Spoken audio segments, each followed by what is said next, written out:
Assalamualaikum warahmatullahi wabarakatuh. Selamat siang semuanya. Alhamdulillahirobbilalamin. Pertama-tama, marilah kita panjatkan puji dan syukur kehadirat Allah Subhanahu wa Ta'ala. Salawat dan salam kita curahkan kepada Habibana wa Nabiyana Muhammad Sallallahu Alaihi Wasallam, karena dengan ridhonya kita dapat berkumpul pada perkuliahan hari ini. Sebelumnya, saya Nadia Maharani Putri dengan NPM 205060148 dari perwakilan kelompok 7 sebagai moderator. Saya akan memperkenalkan anggota-anggota dari kelompok 7. Yang pertama yaitu ada Yusuf Nurdiansah dengan NPM 205060165. Yang kedua ada Ramadina Dinda Nopianti dengan NPM 205060133. Yang ketiga yaitu Kenayu Rama Lulu Maknun dengan NPM 205060140. Yang keempat yaitu saya sendiri dengan Nadia Maharani Putri dengan NPM 205060148. Yang kelima yaitu Nidia Tri Rahmawati dengan NPM 205060158. Dan yang terakhir yaitu Randy dengan NPM 205060142. Baik, untuk mempersingkat waktu, mari kita mulai saja dengan materi transfer hasil belajar, yaitu ada yang pertama ada pengertian, yang kedua yaitu teori-teori dasar, yang ketiga ada jenis-jenis transfer hasil belajar, yang keempat ada prinsip dan faktor transfer hasil belajar, dan yang terakhir yaitu peran guru dalam transfer hasil belajar. Istilah transfer belajar berasal dari bahasa Inggris transfer of learning dan berarti pemindahan atau pengalihan hasil belajar yang diperoleh dalam bidang studi yang satu ke bidang studi yang lain atau ke kehidupan sehari-hari. Pemindahan atau pengalihan itu menunjuk pada kenyataan bahwa hasil belajar yang diperoleh digunakan di suatu bidang studi atau situasi di luar lingkup pendidikan.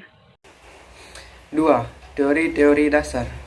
Teori-teori dasar ini terbagi menjadi 3 teori. Yang pertama, teori disiplin formal. 2. Teori elemen identik. Dan 3. Teori generalisasi. 1. Teori disiplin formal bertitik tolak dari anggapan bahwa jika manusia terdiri dari berbagai daya seperti daya ingat dan daya pikir, maka mereka beranggapan bahwa transfer belajar hanya dapat terjadi bila diperkuat dan didisiplinkan dengan latihan-latihan yang keras dan terus-menerus. Selanjutnya ada teori elemen identik. Menurut Edward Hondick yang berpendapat bahwa transfer belajar dari satu bidang studi ke bidang studi yang lainnya atau bidang studi sekolah ke kehidupan sehari-hari terjadi berdasarkan adanya unsur-unsur yang sama dalam kedua bidang studi atau antara bidang studi di sekolah ke kehidupan sehari-hari. Makin banyak unsur yang sama, makin besar kemungkinan terjadi transfer belajar. Dengan kata lain, terjadinya transfer belajar sangat tergantung dari banyaknya sedikit kesamaan unsur-unsur, misalnya unsur bidang studi aljabar dan ilmu ukur. Materi selanjutnya adalah teori generalisasi. Menurut Charles Judd, ia beranggapan bahwa transfer bisa terjadi bila situasi baru dan situasi lama telah dipelajari, mempunyai kesamaan prinsip, pola, atau struktur, dan tidak kesamaan unsur-unsur. Bismillahirrahmanirrahim. Assalamualaikum warahmatullahi wabarakatuh. Sebelumnya, perkenalkan nama saya Yusuf Nurdiansah dengan NPM 205060165. Pada kesempatan kali ini, saya akan melanjutkan pemaparan materi dari rekan saya sebelumnya, yaitu yang membahas mengenai transfer hasil belajar. Nah, pada materi yang selanjutnya yaitu ada macam-macam transfer belajar atau jenis-jenis transfer belajar. Nah, di sini menurut Gagne, seorang education psikologis atau pakar psikologi pendidikan yang masyhur dalam bidang tersebut, transfer dalam belajar dapat digolongkan menjadi 4 kategori. Yang pertama ada transfer positif, kemudian yang kedua ada transfer negatif, yang ketiga ada transfer vertikal, dan yang keempat ada transfer lateral. Nah, dari keempat kategori transfer belajar tersebut, mungkin dari kalian juga udah ada beberapa yang mungkin tahu arti dari keempat kategori transfer belajar tersebut. Tetapi di sini saya akan membahasnya secara bersama-sama arti dari keempat kategori transfer belajar tersebut. Di sini tadi ada transfer positif. Transfer positif yaitu transfer yang berefek baik terhadap kegiatan belajar yang belajar selanjutnya. Jadi transfer positif dapat terjadi dalam diri seseorang siswa apabila guru membantu untuk belajar dalam situasi tertentu yang mempermudah siswa tersebut belajar dalam situasi lainnya. Dalam hal ini, transfer positif menurut Barlow adalah learning in one situation helpful in other situation, yakni belajar dalam situasi-situasi yang dapat membantu belajar dalam situasi-situasi lain. Nah, transfer positif akan mudah terjadi pada diri seorang siswa apabila situasi belajarnya dibuat sama atau mirip dengan situasi sehari-hari yang ditempati siswa tersebut. Kelak dalam mengaplikasikan pengetahuan dan keterampilan yang telah dipelajari di sekolahnya. Nah, jadi misalnya nih, ada siswa yang telah membaca Al-Quran akan secara otomatis lebih mudah belajar bahasa Arab karena ada kesamaan elemen atau sama-sama bertulisan Arab. Nah, kurang lebih transfer positif itu bisa dicontohkan seperti barusan. Oleh karena itu, dalam transfer positif disebut juga dengan transfer yang berefek baik terhadap kegiatan belajar selanjutnya. Kemudian yang kedua tadi ada transfer negatif. Nah, transfer negatif yaitu transfer yang berefek buruk terhadap kegiatan belajar selanjutnya. Kenapa kok bisa disebut dengan transfer negatif dan berefek buruk terhadap kegiatan belajar selanjutnya? Nah, transfer negatif dapat dialami oleh seorang siswa apabila ia belajar dalam situasi tertentu yang memiliki pengaruh merusak atau mengalami hambatan terhadap keterampilan pengetahuan yang dipelajari, atau mengalami hambatan berarti bahwa pemindahan atau peralihan hasil belajar itu berperan negatif, yaitu mempersukat dan mempersulit dalam menghadapi tugas belajar yang lainnya dalam rangka kurikulum sekolah atau dalam rangka mengatur kehidupannya sehari-hari. Nah, transfer belajar yang demikian disebut dengan transfer negatif.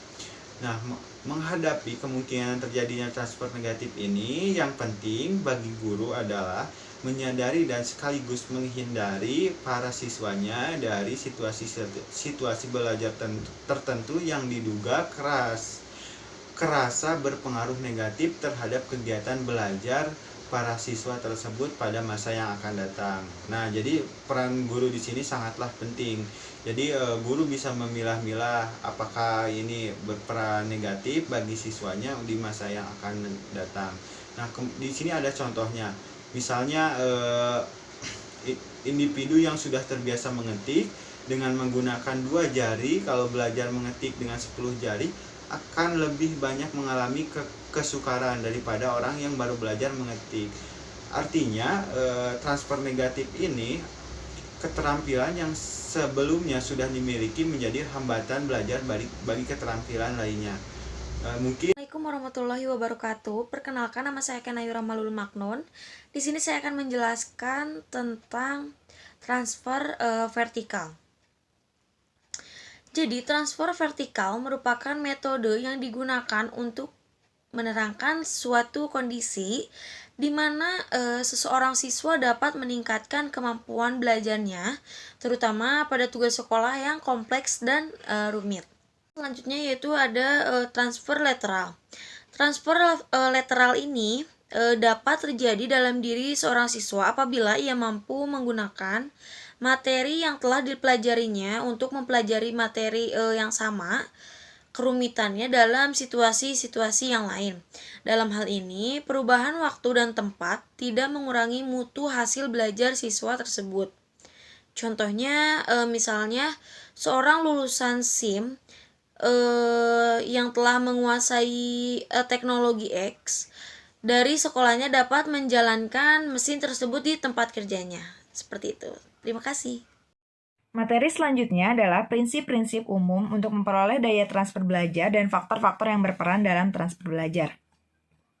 Prinsip-prinsip umum untuk memperoleh daya transfer belajar, ada beberapa hal yang perlu diperhatikan. Yang pertama, terjadinya transfer amat bergantung pada metode mengajar, karena di dalamnya ini terdapat respon-respon yang dapat ditransferkan. Respon-respon yang memungkinkan untuk ditransferkan tersebut dengan melalui belajar akidah-akidah umum, teknik-teknik umum yang lebih efektif, dan melalui belajar sikap-sikap baru tentang dirinya sendiri.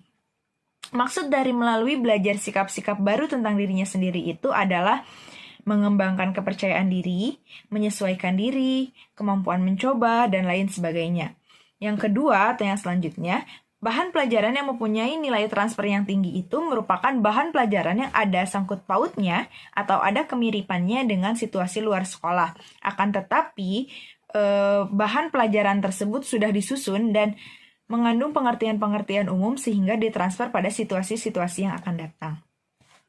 Selanjutnya, ada faktor-faktor yang berperan dalam transfer belajar. Beberapa faktor yang berperan dalam proses transfer belajar ini, yang pertama, ada proses belajar. Proses belajar ini meliputi kesungguhan motivasi belajar dan kadar konsentrasi terhadap pelajaran. Peserta didik ini diharapkan bersungguh-sungguh dalam memahami atau mengolah materi pelajaran, yang mana hal itu tergantung pula pada motivasi belajar peserta didik dan sejauh mana kadar konsentrasi yang dimiliki peserta didik. Maka peserta didik yang kurang melibatkan diri dalam proses belajar, lalu dia kurang juga memahami atau kurang mendalami serta kurang cermat dalam persepsi dan kurang mendalam pada bidang mengolah materi pelajaran, tidak diharapkan untuk mengadakan transfer belajar. Karena semua itu berkaitan dengan tata cara belajar atau teknik-teknik studi. Apakah studi tersebut efisien dan efektif atau tidak. Maka semakin baik tata cara belajar itu, semakin meningkat pula kemungkinan peserta didik untuk mengadakan transfer belajar. Yang kedua, ada hasil belajar. Hasil belajar yang dipindahkan atau dialihkan dapat berupa pengetahuan atau informasi verbal, kemahiran intelektual, pengaturan kegiatan kognitif, keterampilan motorik, serta sikap.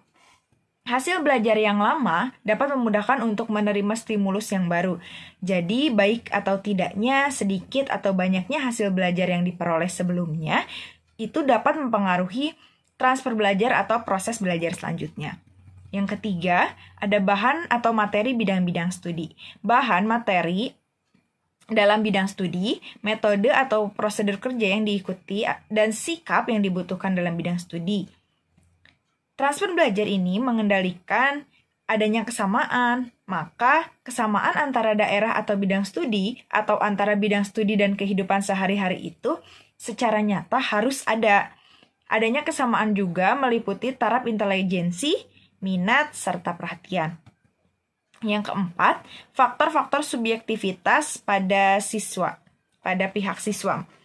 Maksudnya adalah faktor-faktor subjektif siswa ini antara lain taraf intelijensi atau kemampuan belajar, minat, motivasi, serta perhatian. Misalnya, peserta didik yang memiliki motivasi intrinsik yang merasa senang dalam belajar di sekolah, serta mampu untuk mengolah pembelajaran atau materi tersebut dengan baik dan secara mendalam, maka akan jauh lebih siap untuk mengadakan transfer belajar dibandingkan dengan peserta didik yang kurang memiliki motivasi atau kurang berperasaan senang, memiliki antusias yang kurang dan kurang mampu mengolah materi dengan baik, maka siswa tersebut tidak akan mampu atau belum siap untuk mengadakan transfer belajar.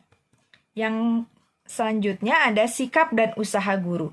Kesadaran dan usaha guru juga untuk mendampingi peserta didik dalam mengadakan transfer belajar itu penting. Sikap guru yang menyadari bahwa tanggung jawabnya tidak hanya terbatas pada bidang studi tertentu saja, tetapi juga mencakup usaha jujur untuk membentuk kepribadian siswa secara keseluruhan dalam perkembangan intelektual, efektif atau sikap dan sosial. Alhamdulillahirobbilalamin.